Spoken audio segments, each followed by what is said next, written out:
Oke, yuk kita coba jujur-jujuran sebentar deh tentang hubungan kita sama Al-Quran. Di satu sisi, kitab ini kan deket banget ya sama kita secara fisik. Ada di HP, ada di rak buku. Tapi di sisi lain, sering banget rasanya tuh jauh, terutama pas kita butuh petunjuk hidup. Nah, inilah paradoks yang akan kita coba bedah bareng-bareng. Pernyataan ini mungkin kedengarannya aneh ya. Gimana maksudnya? Tapi justru ini poin pentingnya. Masalah kita sama Al-Quran itu ternyata bukan karena kita ninggalin gitu aja. Bukan soal kitab suci yang berdebu di lemari. Masalahnya justru kebalikannya, dan ini yang bikin jadi lebih rumit. Nah, ini dia nih yang menarik. Coba lihat kontrasnya. Di sebelah kiri, Al-Quran tuh ada di mana-mana. Di saku kita dalam bentuk aplikasi, di rak buku yang paling bagus, bahkan jadi konten estetik di media sosial. Tapi lihat sisi kanannya, pengaruhnya seringkali hilang justru di momen-momen paling krusial. Waktu kita ngurusin bisnis, pas ada masalah keluarga, pas ngambil keputusan pribadi yang penting. Disitulah letak tragedinya. Ini pertanyaan buat kita renungkan bareng dan coba jawab sejujur-jujurnya. Kapan terakhir kali sebuah ayat Al-Quran itu benar-benar mengintervensi hidup kita? Bukan cuma jadi bacaan penenang ya, tapi benar-benar datang sebagai kekuatan yang negur kita, yang ngoreksi, atau bahkan yang maksa kita buat putar balik arah. Pernah? Disinilah inti masalahnya. Kita ini memperlakukan Al-Quran kayak tamu agung.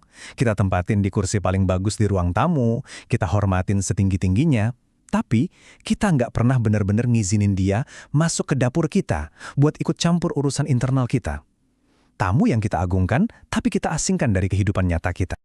Oke, sekarang kita coba bergerak dari gejala ke diagnosis. Kenapa sih ini bisa terjadi? Kenapa ada jarak yang lebar banget antara rasa hormat kita secara fisik dengan ketaatan kita secara isi? Nah, ini salah satu diagnosis utamanya. Hubungan kita itu seringkali sifatnya transaksional, bukan transformasional.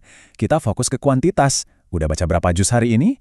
Seolah-olah kita lagi nyetor kewajiban atau nyelesain checklist. Padahal, Al-Quran itu turun untuk mengubah kualitas jiwa kita. Ini gejala lainnya. Kita melakukan semacam cherry picking spiritual. Kita cari ayat-ayat yang nenangin, yang bikin kita ngerasa nyaman, yang ngevalidasi perasaan kita. Tapi kita secara aktif menghindar, bahkan kayak alergi gitu, sama ayat-ayat yang justru menantang ego kita, gaya hidup kita, dan zona nyaman kita.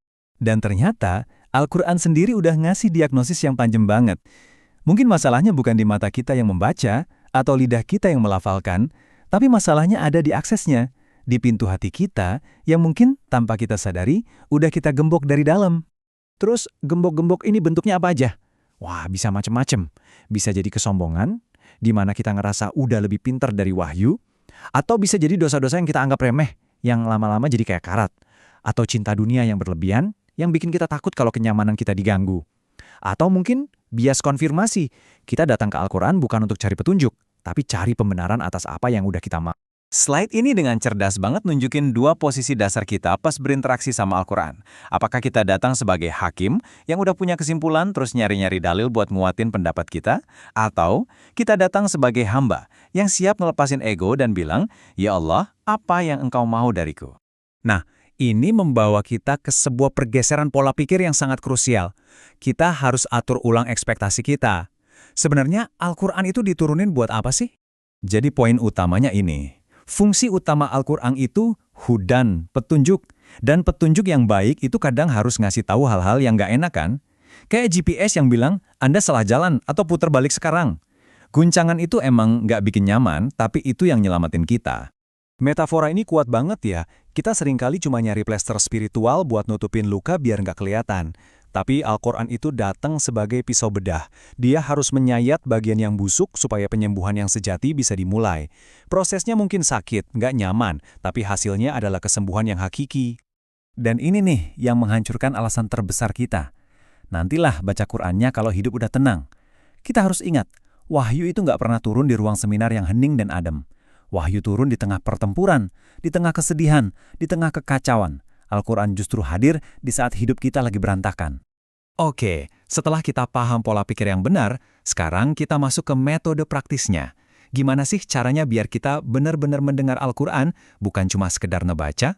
Perubahan paling radikal itu ternyata dimulai dari satu hal yang kelihatannya simple, mengubah pertanyaan yang kita ajukan pas lagi baca.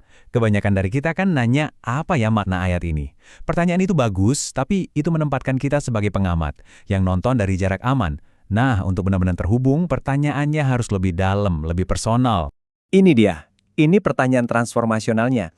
Di mana aku berdiri di dalam ayat ini? Pertanyaan ini maksa kita buat berhenti jadi penonton. Pertanyaan ini narik kita dari kursi penonton, langsung naik ke atas panggung dan nyuruh kita buat nyari cerminan diri kita sendiri di dalam wahyu. Ini protokol praktisnya. Cuma 3 langkah. Pertama, identifikasi kondisi jiwa apa sih yang lagi dibicarain di ayat ini? Kesombongankah? Rasa takut? Syukur? Kedua, dengan super jujur, temukan di mana posisi kita sekarang terkait hal itu. Dan ketiga, yang paling penting, tanya ke diri sendiri, apa yang harus aku ubah sekarang juga berdasarkan ayat ini? Anggap aja Al-Quran itu cermin raksasa. Dia bukan cuma nyeritain tokoh-tokoh masa lalu. Dia itu memantulkan sifat-sifat dasar manusia yang abadi. Jadi misalnya pas kita baca tentang Fir'aun, nah disinilah letak kejujuran radikalnya. Jangan cari Fir'aun di Mesir kuno. Coba deh cari mini Fir'aun di dalam diri kita sendiri. Hasrat untuk selalu merasa benar, keinginan untuk selalu didengar dan ditaati. Pertanyaan inilah yang bikin tadabbur jadi relevan dan nusuk ke hati.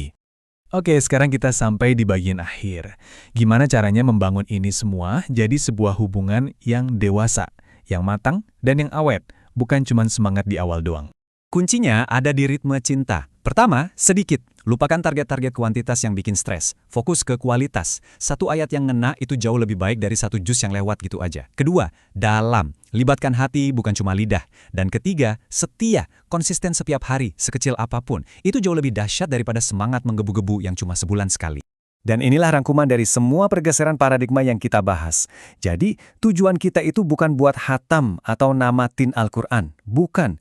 Tujuannya adalah membiarkan Al-Quran yang menamatkan semua kesombongan dan penyakit-penyakit di dalam hati kita. Kita tutup dengan kutipan yang indah banget ini. Selama ini mungkin kita berpikir kitalah yang berjuang membawa Al-Quran. Padahal, kalau kita benar-benar menyerahkan diri, Al-Quranlah yang sebetulnya akan memegang tangan kita, menuntun kita melewati semua badai kehidupan, dan membawa kita pulang dengan selamat ke pangkuan ridhonya.